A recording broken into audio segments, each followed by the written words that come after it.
National testing এজেন্সির বিশেষজ্ঞরা এই নিট প্রশ্ন ফাঁসের জন্য দায়ী। সিবিআই এর চার্জশিটে চমকে দেওয়া তথ্য, এমনটাই খবর সূত্রের। বিস্তারিত জানবো, কথা বলে নেব আমাদের প্রতিনিধি सुशील पांडे संगे। Sushil ji, NEET paper leak पर सीबीआई की चार्जशीट, क्या खुलासा हुआ?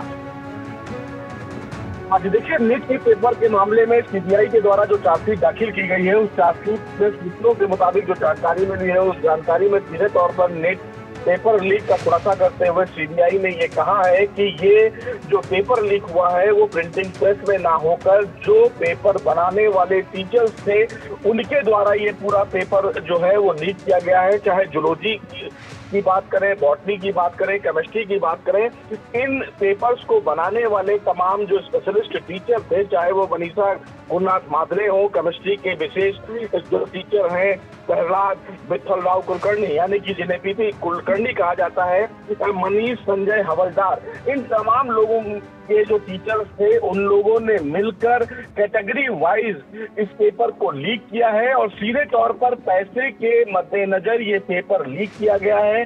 सीबीआई की तरफ से सीधे तौर पर जो चार्जशीट दाखिल की गई है, उस चार्जशीट में सीबीआई ने ये बताया है कि किस तरह से ये तमाम टीचर्स ने पेपर बनाया।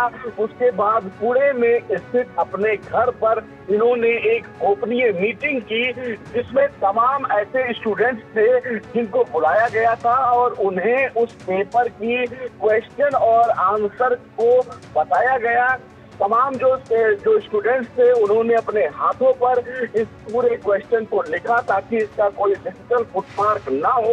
उसी के बाद इस पूरे पेपर को पीडीएफ फॉर्मेट में टेलीग्राम पर भेजा गया, जिसके बाद पैसे की लेन देन होते हुए ये पूरा मामला राजस्थान और गुरुग्राम हरियाणा तक पहुंचा है। यानी कि सीबीआई ने परत दर परत इस पूरे मामले में जांच करते हुए बताया है कि उनके पास कुछ ऐसे इलेक्ट्रॉनिक एविडेंस मिले हैं जिनमें पैसों के लेन देन की जानकारी है और जो पेपर लीक हुआ है उस पेपर के बारे में भी जब उन्हें दस्तावेज मिले तो वही पेपर की जानकारी उन्हें मिली है। यानी कि सीबीआई की तरफ से ये बताया गया है कि पूरा का पूरा पेपर बनाने वाले टीचरों के द्वारा लीक किया गया है, ना कि प्रिंटिंग प्रेस से पेपर लीक हुआ है। ये फिलहाल सीबीआई की तरफ से आरोप लगाया गया है। बहरहाल सभी जो आरोपी हैं वो अभी सीबीआई की कस्टडी में है, जेसी में है, लेकिन कहीं ना कहीं सीबीआई की चार्जशीट में एक बड़ा खुलासा नीट पेपर लीक के मामले में जरूर हुआ है। शुक्रिया सुशील जी।